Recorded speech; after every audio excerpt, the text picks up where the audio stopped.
ঈমান আনার পরে ভালোভাবে বুঝেন মাসআলা, এটা খুব জরুরি দরকার। ঈমান আনার পরে সবচাইতে জরুরি ফরজ হলো, ঈমান আনার পরে মুসলমানদের উপর সবচাইতে বড় ফরজ, নামাজ রোজার চাইতেও বড় ফরজ হলো মুসলিম ভূখণ্ড রক্ষা করা। কি রক্ষা করা?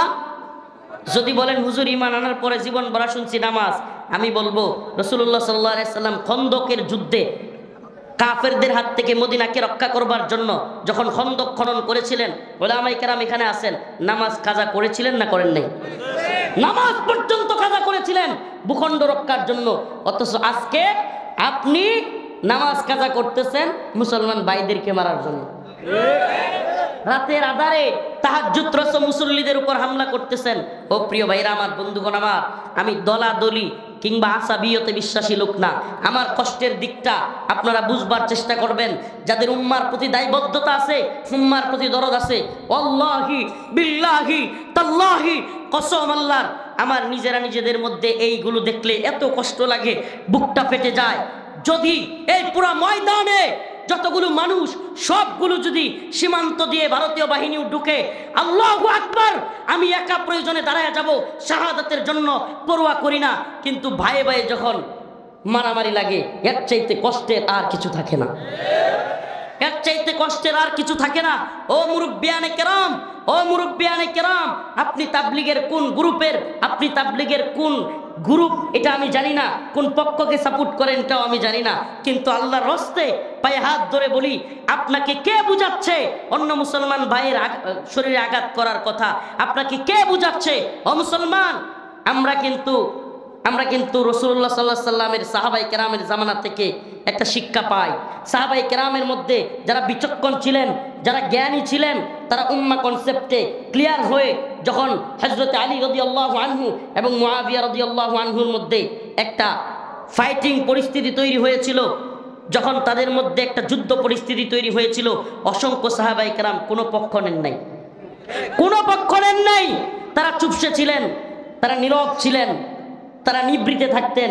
আমি তো বলি, আপনি যদি প্রকৃত পক্ষে দ্বীনের প্রতি ভালোবাসা থাকে, উম্মার প্রতি দরদ থাকে, আপনি অবশ্যই আলেমদের পক্ষে থাকবেন, নতুবা চুপ থাকবেন। আপনার কষ্ট আপনার অন্তরে যদি উম্মার প্রতি ফিকির থাকে, দরদ থাকে, আপনাকে অবশ্যই চুপ রাখতে বাধ্য করবে, কারণ আপনি কোনো পক্ষ নিয়ে অন্য পক্ষের মাথায় আঘাত করতে পারবেন না। প্রিয় উপস্থিতি, এগুলো শুধু জামালপুরের মুসলমানদের উদ্দেশ্যে বলছি না, ষড়যন্ত্রটা বুঝবার চেষ্টা করেন।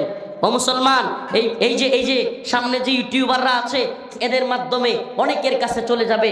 এই ইউটিউবারদেরকে বলি, এই কথাগুলো একটু তোমরা বিশেষভাবে প্রিয় ভাইরা উঠানোর চেষ্টা করবা। আজকে কয়েকদিন আগে স্বরাষ্ট্র উপদেষ্টা, আইন উপদেষ্টা, এরা কি বলল যে বাংলাদেশে 2009 সালে পিলকানায় যে বিডিআর বিদ্রোহের নামে অনেকগুলো সেনা অফিসারকে হত্যা করা হয়েছে, এটার কোনো তদন্ত কমিশন গঠন হবে না। ছাত্ররা যখন খেপে গেল গা, সমন্বয়করা যখন খেপে গেল গা, আমরা নিজেরাও পোস্ট করা শুরু করলাম। সবাই মিলে একযোগে ঘেরাও কর্মসূচি, আইন উপদেষ্টার বাসভবন, আইন উপদেষ্টার কার্যালয় ঘেরাও, স্বরাষ্ট্র উপদেষ্টার কার্যালয় ঘেরাও কর্মসূচি দিলাম। তখনই 5 দিনের ভিতরে, কয়দিন? 5 দিনের মধ্যে তদন্ত কমিশন গঠন করা হবে, এই মর্মে কথা বলা হলো, বিবৃতি দেওয়া হলো।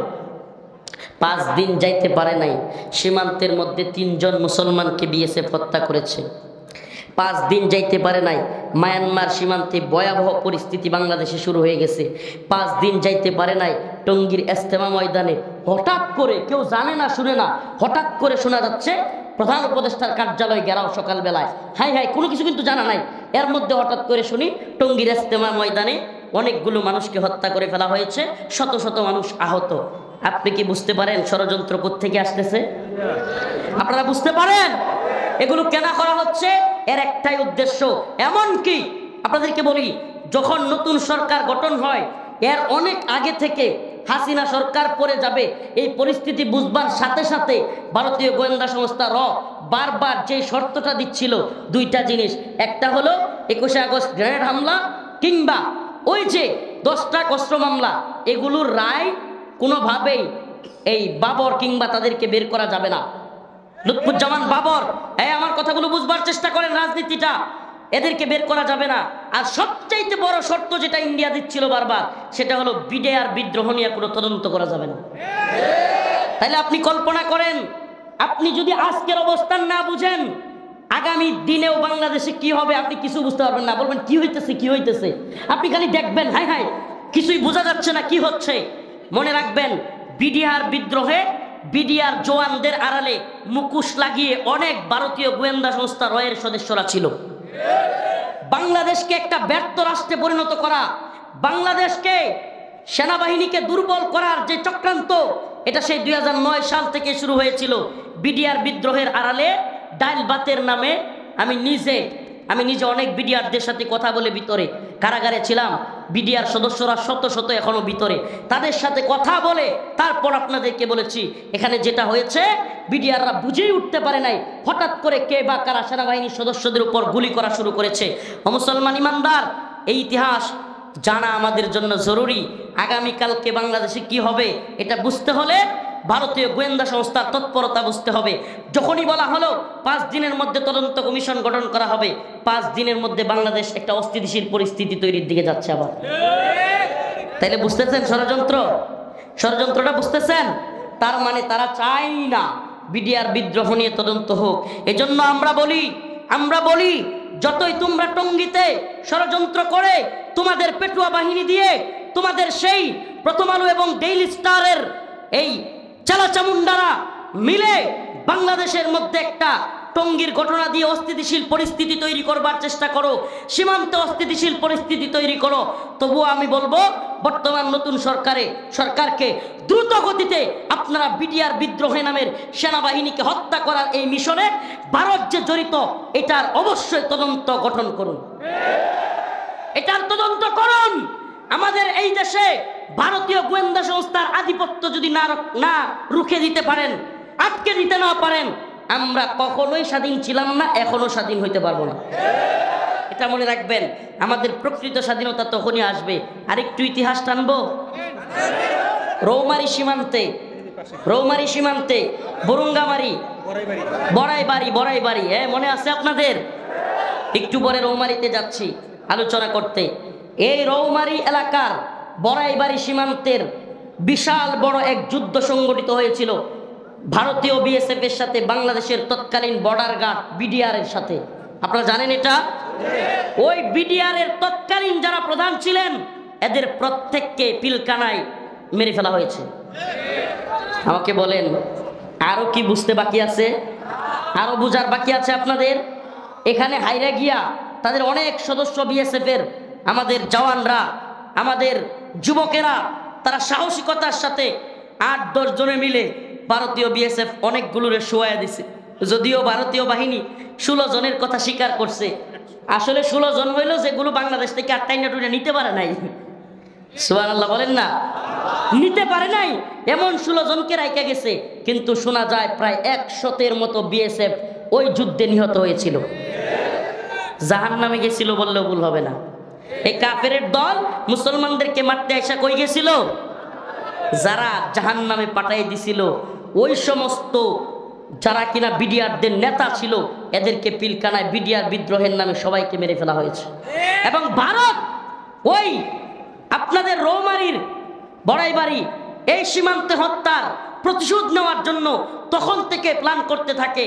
তখন থেকেই শেখ হাসিনাকে ক্ষমতায় আনা এবং কিভাবে কি করা হবে, কিভাবে প্ল্যান করা হবে, সব কিছু গোছানো হয়। আমাকে বলেন, যদি তাই না হবে, তৎকালীন সময়ে সেনাবাহিনী এতবার বলেছে যে বিডিআর যারা জওয়ানরা বিদ্রোহ ঘোষণা করেছে আমরা তাদেরকে প্রতিহত করতে চাই, কিন্তু শেখ হাসিনা, নানক, এই সাহারা খাতুনরা অনুমতি দেয় নাই। তার মানে কি সন্দেহের অবকাশ আছে না নাই? আছে না নাই? এখন আবার যখনই বিডিআর বিদ্রোহের তদন্ত, আচ্ছা বলেন সঠিক তদন্ত হলে সমস্যা কোথায়? সঠিক তদন্ত হলে সমস্যা কোথায়? যদি ভারত জড়িত নাই থাকবে, আওয়ামী লীগ জড়িত নাই থাকবে, তাহলে তদন্ত হইলে সেটাও বের হয়ে আসুক। আমি তো বলি 2টা ঘটনার বাংলাদেশে সুষ্ঠু তদন্ত হওয়া উচিত। একটা হলো 21শে আগস্ট গ্রেনেড হামলা, আর একটা হলো এই বিডিআর বিদ্রোহের নামে সেনাবাহিনীকে পঙ্গু করে দেওয়া।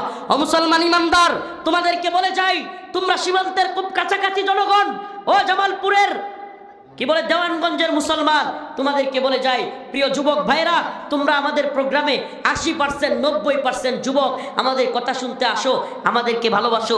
এই ভালোবাসা হোক আল্লাহর জন্য, এই ভালোবাসা হোক দ্বীনের জন্য, এই ভালোবাসা হোক ঈমানের জন্য। ও মুসলিম যুবক ভাইরা, তোমরা তৈরি থাকো, তোমরা তৈরি থাকো ভারতীয় আগ্রাসনকে প্রতিহত করবার জন্য। আল্লাহর রাসূলের সেই ঘোষণা, ইসাবাতান মিন উম্মতি আহরাজাহুমাল্লাহু মিনান নার, ইসাবাতুন তাগজুল হিন্দা ওয়া ইসাবাতু মা ঈসা ইবনে মারইয়াম। রাসূল বলেছেন, আমার উম্মতের শেষ জামানায় হিন্দুস্তানের হিন্দুদের সাথে এক ভয়াবহ যুদ্ধ সংগঠিত হবে, আর সেই যুদ্ধের সেনা যারা থাকবে, সেই যুদ্ধের মধ্যে মুজাহিদ যারা থাকবে, আল্লাহর রাসূল বলেছেন ইসাবাতুন তাগজুল হিন্দা, আল্লাহ পাক সেই গজওয়াতুল হিন্দের মুজাহিদদেরকে জাহান্নামের আগুন থেকে ক্ষমা ঘোষণা করেছেন। আর জোরে বলেন সুবহানাল্লাহ। ক্ষমা ঘোষণা করেছেন। রাসূল বলেছেন, আমার উম্মতের দুইটা দলকে আল্লাহ পাক ক্ষমা ঘোষণা করেছেন জাহান্নামের আগুন থেকে। একটা হলো ইসাবাতুন তাগজুল হিন্দা ওয়া ইসাবাতু মা ঈসা ইবনে মারইয়াম, আরেকটা হলো ওই যে ঈসা ইবনে মারইয়াম, ঈসা আলাইহিস সালামের সাথে যারা আকসাই দেখা করবে, তাদেরকেও ক্ষমা ঘোষণা করেছেন। আমরা ইসাবাতুন তাগজুল হিন্দা গজওয়াতুল হিন্দের অনুসারী, ইনশাআল্লাহ। রাজি আছেন তো ইনশাআল্লাহ? আমরা কি মুসলমানে যুদ্ধ করব, ঝগড়া করব, নাকি গজওয়াতুল হিন্দের জন্য তৈরি হব? প্রয়োজন হলে আমরাই সেনাবাহিনীর কাতারে গিয়ে, আমরাই বিজিবির কাতারে গিয়ে ভারতীয় এই বাহিনীকে, কট্টর হিন্দুত্ববাদীদেরকে রাসূলের দিক নির্দেশনা অনুযায়ী গজওয়াতুল হিন্দ আসন্ন হিন্দুত্ববাদী ব্রাহ্মণ্যবাদী তাগুতি শক্তির মোকাবেলা করবার জন্য রাসূলের ঘোষণা অনুযায়ী আমরা তৈরি হব ইনশাআল্লাহ। শুধু তাই নয়, হিন্দুত্ববাদী এই ব্রাহ্মণ্যবাদী শক্তির নেতাদেরকে টেনে হিচড়ে হিন্দুস্তানের দিল্লিতে কালেমার পতাকা উড়িয়ে কল্লায় ধরে ধরে আকসার দিকে নিয়ে যাব ইনশাআল্লাহ। রাজি আছেন তো?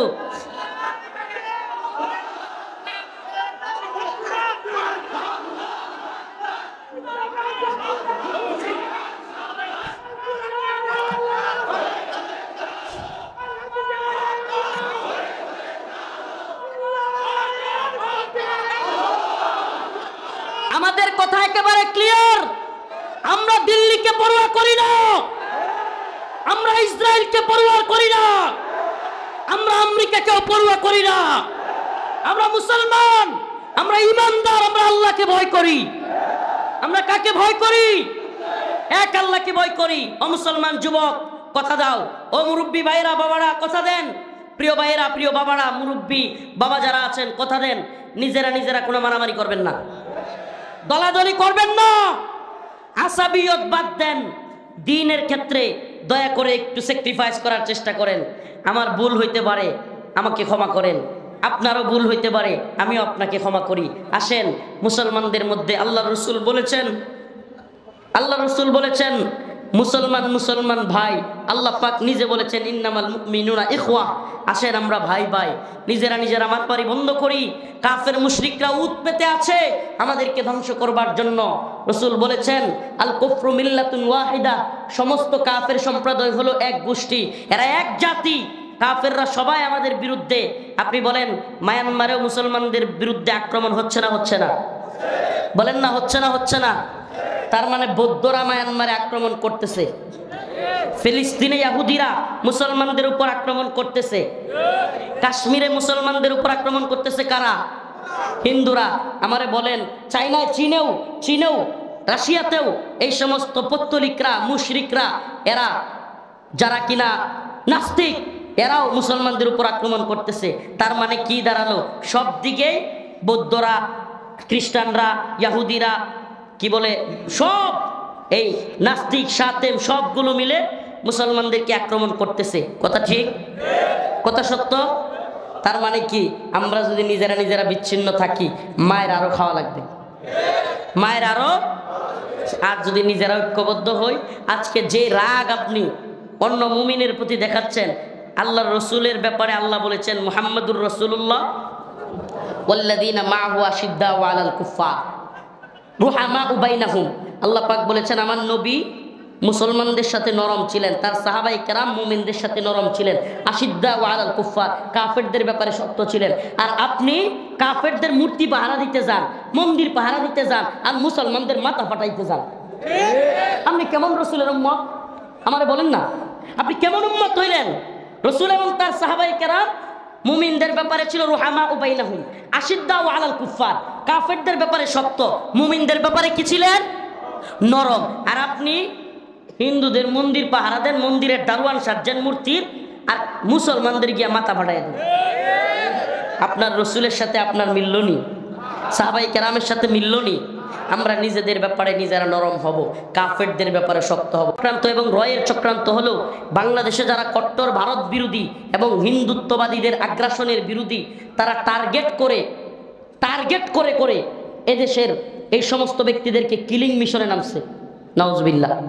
আপনি কল্পনা করতে পারেন, আমাদেরকে হয়তো সতর্কতার সুযোগ আমরা নাও পাইতে পারি, কিন্তু মুসলমান যুবক তোমাদেরকে বলে যায় আমাদেরকে শহীদ করে দেওয়া হোক। সাইফুল ইসলাম আলিফ ভাইকে টার্গেট করে শহীদ করা হয়েছে। আমাদের দুই সমন্বয়ক সার্জিস হাসানাত, এই দুই ভাইকে টার্গেট করে চট্টগ্রামে আলিফ ভাইয়ের রওজা থেকে, কবর থেকে যখন তারা জানাজা থেকে আসতেছিল, তখন তাদের গাড়িকে ঘুরিয়ে দেওয়া প্ল্যান করেছিল। তাহলে আমাদেরকেও টার্গেট কিলিংয়ের মাধ্যমে শহীদ করে দিতে পারে, এটা কোনো ব্যাপারই না। কিন্তু আল্লাহ যেদিন হায়াত যতদিন রেখেছেন, এতদিন কেউ মারতে পারবে? আমরা এদেরকে পরোয়া করি না। আমি ভাইকে বলেছি, ভাই দোয়া করবেন। আমরা মাঠে ময়দানে যেভাবে গাড়ি নিয়ে চলাচল করি, রাতের অন্ধকারে 2টা 2:30টায় রাস্তায় দাঁড়ায় কেউ যদি শহীদ করে দেয়, গুলি করে দেয়, আমাদের তো কিছু করার থাকবে না। কিন্তু আমাদের সাথে আল্লাহ আছে। কে আছে? আমরা আল্লাহকে ভয় করি, সচেতন করে যায়। এই দেওয়ানগঞ্জের জামালপুরের মুসলমান, সীমান্তবর্তী মুসলমান, আল্লাহ না করুক আগামীকালকে আপনার আমার মা বোনদেরকেও এই ভারতীয় বাহিনী ঢুকে দর্শন করা শুরু করতে পারে। নাউজুবিল্লাহ। আপনারা কল্পনাও করতে পারবেন না। এই দলাদলি ছাড়েন। আপনারা তো মনে করতেছেন যে আরে সুখেই তো আছি, সব কিছু তো ঠিকঠাক আছে। এত ঠিকঠাক থাকবে না। এদের মধ্যে অলরেডি তাদের মধ্যে চূড়ান্তভাবে প্ল্যান চলতেছে। গোয়েন্দা সংস্থার সাথে তারা অলরেডি বসছে, নেতারা বসছে। বাংলাদেশে হামলা করলে কি হইতে পারে, ভারত থেকে নিজেদের রাষ্ট্রের মধ্যে কি পরিস্থিতি তৈরি হইতে পারে, বহির্বিশ্ব কি চাপ দিতে পারে, বাংলাদেশ থেকে কতটুকু আসতে পারে, এগুলো নিয়ে অলরেডি তারা প্ল্যানের মধ্যে আছে। মুসলমান ইমানদার, এখন যখন তারা নিজেরা প্ল্যান বিতে চলে গেছে, সেটা কি? মায়ানমারকে দিয়া বাংলাদেশে অ্যাটাক করানো। আমরা বলতে চাই আমরা সব সময় সজাগ থাকবো। কেন? কারণ আগামীকালকে চোর আমার বাড়িতে চুরি করবে, এটা জানা থাকাই অনেক চুরের চুরি থেকে বাধা দেওয়ার জন্য এটাই যথেষ্ট। আগামীকালকে আমার বাড়িতে কি হবে? চুরি হবে, ডাকাতি হবে, এটা জানা থাকলেই আমি প্রস্তুতি নিতে পারবো। ঠিক কি ঠিক না? এই জন্য সীমান্তের মুসলমানরা সজাগ থাকতে হবে, সব সময় সজাগ থাকতে হবে। নিজেরা মারামারির সময় না, এখন নিজেদেরকে সজাগ থাকার সময় এবং তৈরি হওয়ার সময়। ইমানি দিকে, আকীদার দিক থেকে, নামাজের দিক থেকে, তালিমি দিক থেকে, তরবিয়তের দিক থেকে, শারীরিক ফিটনেসের দিক থেকে, সব দিক থেকে মুসলিম যুবকরা এখন ইমানের জন্য, জিহাদের জন্য, দ্বীনের জন্য, জীবন দেওয়ার জন্য প্রস্তুত থাকতে হবে। আল্লাহ পাক আমাদের সবাইকে বুঝার আমল করার তৌফিক দান করুন।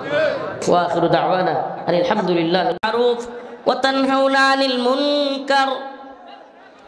তোমাদেরকে উত্তম জাতি হিসেবে পাঠানো হয়েছে, খায়রা উম্মাহ হিসেবে পাঠানো হয়েছে। তোমাদের কাজ হলো সৎ কাজের আদেশ করা, তা'মুরুনা বিল মারুফ ওয়া তানহাউনা আনিল মুনকার। তাহলে আমাদের কাজ কি? আমরা সৎ কাজের আদেশ করব, অসৎ কাজ হতে নিষেধ করব।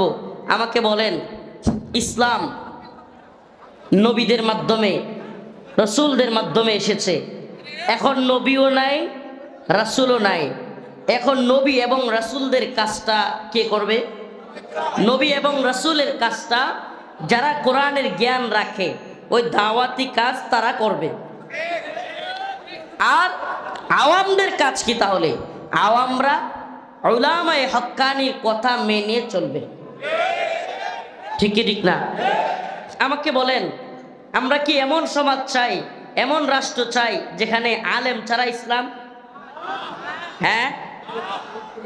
আচ্ছা বলেন, ড্রাইভার ছাড়া গাড়ি চলবে? হ্যাঁ? ইঞ্জিল ছাড়া ট্রেন চলবে? হ্যাঁ?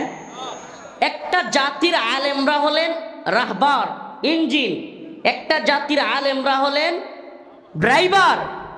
তো আলেমদের মধ্যে ভুল হতে পারে, আলেমরা কেউ ভুলের ঊর্ধ্বে নয়, কিন্তু তাই বলে আপনি যদি সম্মিলিতভাবে আলেমদেরকে ঘৃণা করেন, আপনার মধ্যে যদি কেউ এই বীজ বপন করে দেয় যে আলেম শূন্য অবস্থান আপনি চান, আলেমরাই সকল গণ্ডগোলের মূল, এই ধরনের চিন্তা আপনার মাথায় আসে, আমি জানতে চাই আলেম ছাড়া সমাজ, আলেম ছাড়া রাষ্ট্র, এটা চায় শয়তান।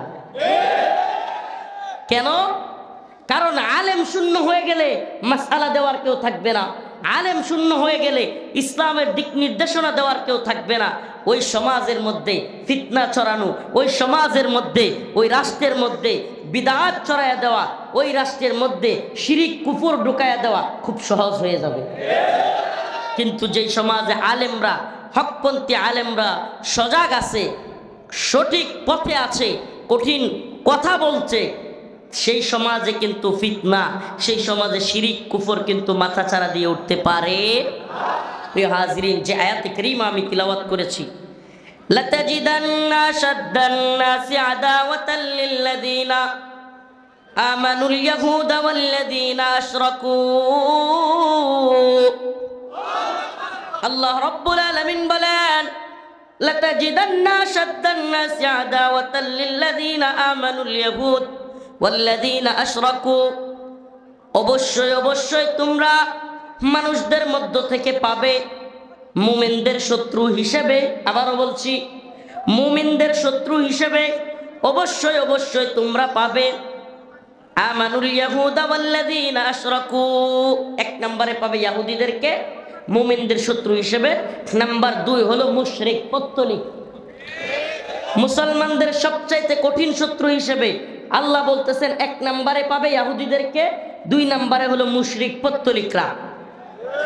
আল্লাহ পাক 1450 বছর আগে, 1500 বছর আগে বলেছেন কোরআনে কারীমের মধ্যে। আজকে আপনি তাকায় দেখেন গোটা পৃথিবীতে মুসলমানদের যে কয়টা জায়গায় সবচাইতে বেশি নির্যাতিত হচ্ছে মুসলমানরা, এর একটার নাম হলো ফিলিস্তিন। একটা জায়গার নাম কি? আমাকে বলেন, ফিলিস্তিনে মুসলমানদের উপর আক্রমণ করতেছে কারা? সুবহানাল্লাহ। আল্লাহ পাক 1500 বছর আগে বলেছেন, কিন্তু এখনো পর্যন্ত আল্লাহ পাক কোরআনে যা বলেছেন তাই অক্ষরে অক্ষরে সঠিক প্রমাণিত, অক্ষরে অক্ষরে সঠিক। এবার বলেন, দ্বিতীয় যেই জায়গাটায় মুসলমানরা সবচেয়ে বেশি নির্যাতিত হচ্ছে, নিপীড়িত হচ্ছে, এই জায়গাটার নাম হলো কাশ্মীর। নাম কি? কাশ্মীরে মুসলমানদের নির্যাতন করতেছে কারা? বলেন না, মুশরিকরা, মুশরিক পত্তলিক ভারতীয় সেনাবাহিনী। এমনকি আপনাদেরকে একটা মাত্র পরিসংখ্যান শোনাই, এটা আমাদের কোনো ব্যক্তিগত পরিসংখ্যান না, আলেমদের পরিসংখ্যান না। বিবিসি, আল জাজিরার মতো ওয়ার্ল্ডের নামি দামি মিডিয়াগুলোর অ্যানালাইসিস হলো, মিডিয়াগুলোর বক্তব্য হলো, শুধু কাশ্মীরে বিগত স্বায়ত্তশাসন বাতিল করার পর থেকে ভারতীয় সেনাবাহিনী 10,000 মুসলিম মা বোনকে দর্শন করছে। কত? এটা আরো 4-5 বছর আগের পরিসংখ্যান, এখনকার পরিসংখ্যান জানি না, এখনকার আপডেট পরিসংখ্যানটাও জানা নাই। আরো কয়েক বছর আগের পরিসংখ্যান হলো 10,000 মা বোনকে দর্শন করেছে। ও মুসলমান ইমানদার, আমাদের কথা বলা দরকার, কাজ করবার দরকার হিন্দুত্ববাদী ভারতের বিরুদ্ধে। আমাদের কথা বলা দরকার, আমাদের শ্রম, আমাদের সময় ব্যয় করা দরকার ইহুদিবাদী ইসরায়েলের বিরুদ্ধে। এরা মুসলমানদের শত্রু, এরা বাংলাদেশ রাষ্ট্রের শত্রু। এই হিন্দুত্ববাদীরা, এরা 2 দিন পর পর বাংলাদেশ দখলের কথা বলতেছে। এদের বিভিন্ন পর্যায়ের নেতারা, এমনকি এদের প্রধান, রাষ্ট্রের যে প্রধানমন্ত্রী, সে পর্যন্ত তার টুইটারে, তার অ্যাকাউন্টের মধ্যে লিখেছে বাংলাদেশ কোনো স্বাধীন হয় নাই। 71-এর যে যুদ্ধ পাকিস্তানের সাথে হয়েছিল, এটা ভারতের যুদ্ধ হয়েছিল এবং সেই যুদ্ধে ভারত বিজয়ী হয়েছে।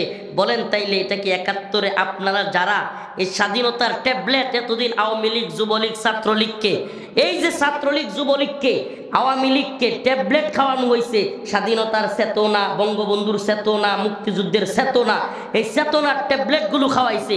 এখন বুঝছেন তো স্বাধীনতা কারে কয়? শুধু এটাই না, 71-এ যখন বিজয় হয়েছিল তখনই ইন্দিরা গান্ধী ওই সকল মিডিয়ার সামনে এমনকি তাদের সংসদে দাঁড়িয়ে ইন্দিরা গান্ধী বলেছিল 1000 সাল কা বদলা লে লিয়া। কি বলেছিল? 1000 সাল কা। এই কথার অর্থ কি? 1000 বছরের বদলা নিয়ে নিছি। তার মানে কি? আসলে মুসলমানরা ইতিহাস পড়লে দেখবেন ভারতবর্ষ 1000 বছরের মতো মুসলমানরা শাসন করেছিল। কারা শাসন করেছিল? মুসলমানদের শাসন থেকে ওই যে তারা মুক্তি পেয়েছে, অর্থাৎ তারা যে মুসলমানদেরকে হটাইতে পারছে, তারা যে হিন্দুত্ববাদী শাসন কায়েম করতে পারছে ভারতবর্ষে, এমনকি হিন্দুত্ববাদী শাসনের এক পর্যায়ে পাকিস্তানকে তারা, পাকিস্তান যেহেতু মুসলিম কান্ট্রি, বাংলাদেশের সাথে যুদ্ধে তারা হারায় দিছে। এজন্য তাদের বক্তব্য হলো এই যুদ্ধে মুসলমানরা পরাজিত, হিন্দুরা বিজয়ী। তাইলে আমাদের আওয়ামী লীগ, ছাত্রলীগ, যুবলীগ যারা এই 71-এর স্বাধীনতা যুদ্ধ নিয়ে চিল্লায়, তাদেরকে আমরা বলতে চাই, তাইলে হিন্দুদের বিজয় কি তোমাদের বিজয়? মুসলমান দুইটা দেশ, বাংলাদেশ, পাকিস্তান। আমি অস্বীকার করছি না পাকিস্তানের সেই সময়ের সেনাবাহিনী কিংবা বুট্টুর বাহিনী এদেশের মানুষদের উপর নির্যাতন করে নাই, নিপীড়ন করে নাই, জুলুম করে নাই, এটা আমি অস্বীকার করতেছি না। কিন্তু মুসলমান দুইটা রাষ্ট্রকে যুদ্ধে লাগাইয়া দিয়া নিজেদের বিজয় ঘোষণা করা ভারতকে খুশি করবার জন্যই ছিল সেই যুদ্ধ। অমুসলমান ইমানদার, ওই শুরু থেকে আমি যে সূচনা বক্তব্য দিয়েছিলাম সেখান থেকে এখন পর্যন্ত আমি যে কথাটা আপনাদের কাছে বোঝানোর চেষ্টা করতেছি, অমুসলমান ইমানদার, আপনার আমার শত্রু, প্রকৃত প্রধান শত্রু এটা আতিরা নয়। আপনার আমার প্রধানতম শত্রু চরমুনাইওয়ালারা নয়, আপনার আমার প্রধান শত্রু জামাতওয়ালারা নয়। আর এক মুসলমান তো অপর মুসলমানের ভাই, এটা আল্লাহ বলেছেন ইন্নামাল মুমিনুনা ইখওয়া, ইন্নামাল মুমিনুনা। ও মুসলমান ইমানদার, কষ্টের সাথে দুঃখের সাথে বলতে হয়, আফসোস এবং পরিতাপের সাথে বলতে হয়, আজকেও যশোর সীমান্তে মুসলিম 3 জনকে বিএসএফ ধরে নিয়ে গিয়ে হত্যা করেছে। কয়জন? এটা আমার কথা নয়, মিডিয়ার কথা। খবর নিয়ে দেখেন, 3 জন মুসলমানকে বিএসএফ, ভারতীয় বাহিনী, মুসলমানদের বাংলাদেশে আইসা হত্যা করেছে। 3 জনকে হত্যা করেছে। 2 দিন পর পর সীমান্তে হত্যা করতেছে। কঠিন পরিস্থিতি সীমান্তের মধ্যে, এমনকি তাদের হাজার হাজার লোক সীমান্তের কাঁটাতার বেড়া ভেঙে ফেলতে চাচ্ছে। বিএসএফের বাহিনী ভারতীয় সীমান্তে অত্যাধিক বিভিন্ন অস্ত্রশস্ত্র সজ্জিত হয়ে ভারতীয় সীমান্তে বাংলাদেশ দখল করবার নীল নকশা বাস্তবায়ন করতেছে। ওদিকে মায়ানমার সীমান্তে আমরা তো বেখবর, আমরা তো জানি না। ওদিকে মায়ানমার সীমান্তে আরাকান আর্মি সহ বিভিন্ন গ্রুপ বাংলাদেশের বিরুদ্ধে যুদ্ধের পরিস্থিতি তৈরি হচ্ছে। এমনকি বাংলাদেশের বাহিনীও আরাকান আর্মির বিরুদ্ধে ওখানে শক্ত অবস্থানে সীমান্তে পাহারায় আছে। এমন এমন যুদ্ধ পরিস্থিতিতে আমরা মুসলমানে মারামারি শুরু করছি।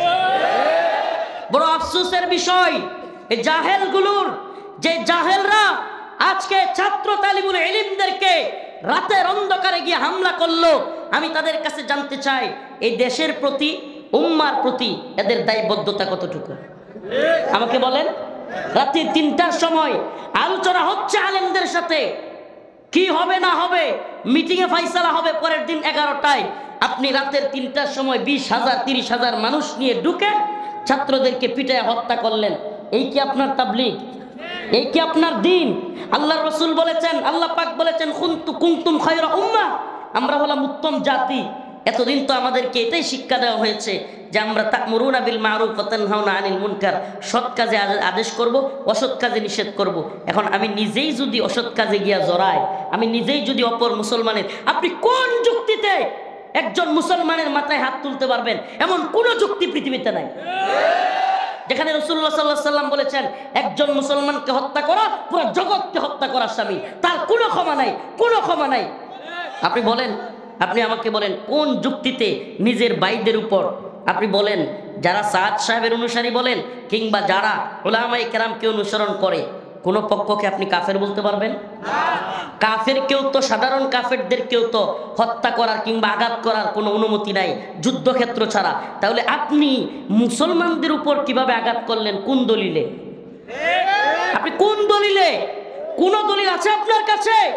আপনি তো আসাবিয়ত করতেছেন, আপনি তো দলের পূজা শুরু করেছেন, আপনি দলান্ধ হয়ে গিয়েছেন, আপনি আপনার পীরের, আপনি আপনার আমিরের পূজা শুরু করেছেন। আপনি ইসলামের মধ্যে কঠিন, আপনার ইসলামের যে কনসেপ্ট এটাই আপনি বুঝতে পারেন নাই, আপনি বুঝেন নাই।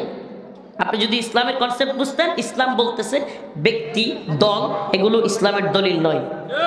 ব্যক্তি দল ইসলামের কি নয়? দলিল নয়। ইসলামের দলিল কোরআন সুন্নাহ। ইসলামের দলিল কি? কোরআন সুন্নাহ। যদি কোরআন সুন্নাহ দলিল হয়, চ্যালেঞ্জ ছুড়ে দিলাম, কোরআন সুন্নাহর কোনো জায়গা থেকে দলিল বের করে অন্য মুসলমানের মাথায় আঘাত করার অনুমতি আপনি দেখাতে পারবেন? মুসলমান ভুল করতে পারে, কিন্তু তার মাথায় গিয়ে বাড়ি দেওয়ার অনুমতি আপনি দেখাইতে পারবেন? তাইলে যদি অনুমতি নাই থাকে, আপনি কিভাবে রাতের অন্ধকারে 3টার সময় গিয়া আপনার মুসলমান ভাইদের মাথায় আঘাত করলেন? মুসলমান ইমানদার, মুসলমান ইমানদার, কথাগুলো ভালোভাবে বুঝবার চেষ্টা করেন। তাদের দেশ জাতি উম্মার প্রতি দায়বদ্ধতা নাই, দেশ জাতির প্রতি উম্মার প্রতি যাদের দায়িত্বশীলতা নাই, এরাই এই ধরনের খামখেয়ালি কাজ, এরাই এই ধরনের অগ্রহণযোগ্য কাজে শরীক হইতে পারে। উম্মার প্রতি যদি দায়িত্বশীলতা থাকে, উম্মার প্রতি জাতির প্রতি যদি ভালোবাসা থাকে, জাতির উপরে কত বড় বিপদ, যেই বিপদ জাতি আজ করতে পারতেছে না। ভারত যখন দেখলো বাংলাদেশকে বিভিন্ন ধরনের হামলা কইরা হুমকি দিয়া ধমকি দিয়া কাজ হচ্ছে না, তখন তারা নতুন আরেকটা বাহিনীকে উস্কানি দিয়া, টাকা পয়সা দিয়া, অস্ত্র দিয়া বিভিন্নভাবে মায়ানমার থেকে, এগুলো গোয়েন্দা নিউজ বলতেছি, মায়ানমার থেকে মুসলমানদের বাংলাদেশকে অস্থিতিশীল করবার জন্য টাকা দিয়া, অর্থ সম্পদ দিয়া, এমনকি অস্ত্রশস্ত্র দিয়া মায়ানমারের বাহিনীকে দিয়া, একটা উগ্র বাহিনীকে দিয়া বাংলাদেশের সাথে লাগাইয়া দেওয়ার চেষ্টা করতেছে। কারণ কি? তারা নিজেরা লাগতে চায় না। ও মুসলমান ইমানদার, এই যখন ষড়যন্ত্রের অবস্থা, তখন আমরা নিজেরা কামড়া কামড়ি। দেশ জাতিকে নিয়ে এত বড় বড় ষড়যন্ত্র, আল্লাহ পাক নিজে বলেছেন, লাতাজিদান্না আশাদ্দান নাস আদাওয়াতান লিল্লাযিনা আমানুল ইয়াহুদ ওয়াল্লাযিনা আশরাকু। আল্লাহ পাক নিজে বলেছেন, তোমরা অবশ্যই অবশ্যই মুমিনদের শত্রু হিসেবে ইহুদি এবং মুশরিকদেরকে পাবে। আজকে ইসরায়েলের নেতানিয়াহু হুঙ্কার দিয়ে মুসলমানদের গাজাকে মাটির সাথে মিশিয়ে দিচ্ছে, বোম্বিং করতেছে। ও মুসলমান, গাজার মুসলমানরা খাবার পানি পর্যন্ত পাচ্ছে না। গাজার মুসলমানরা একবেলা খাবার পর্যন্ত পাচ্ছে না। হসপিটালগুলোতে হাহাকার, হসপিটালগুলোতে চিকিৎসা নাই, হসপিটালগুলোতেও বোম্বিং করা হচ্ছে। ও মুসলমান ইমানদার, আজকে মায়ানমারের রাখাইনের মুসলমানেরা 10 লক্ষ মুসলমান 2017 সালে একসাথে বাংলাদেশে ঢুকেছে, এখনো পর্যন্ত বের হইতে পারে নাই। ও মুসলমান ইমানদার, কাশ্মীরে 10,000 মুসলমানদেরকে, নারীদেরকে ধর্ষণ করা হয়েছে, কোনো বিচার হচ্ছে না। আদালত তাদেরকে, দর্শনের আসামিদেরকে বেকসুর খালাস দিচ্ছে, আর দর্শনের আসামিরা বাহির হয়ে আয়সা মিষ্টি বিতরণ করতেছে। এই যখন পৃথিবীতে মুসলিম উম্মার অবস্থা, এমন নাজুক পরিস্থিতিতে নিজেরা কামড়া কামড়ি করার চাইতে আত্মঘাতী কাজ আর কোনো কিছু হইতে পারে? আমারে বলেন, টঙ্গীর ইজতেমা ময়দানে জোর করা ফরজ, ওয়াজিব, বরং ইসলামী ভূখণ্ড রক্ষা করা ফরজ।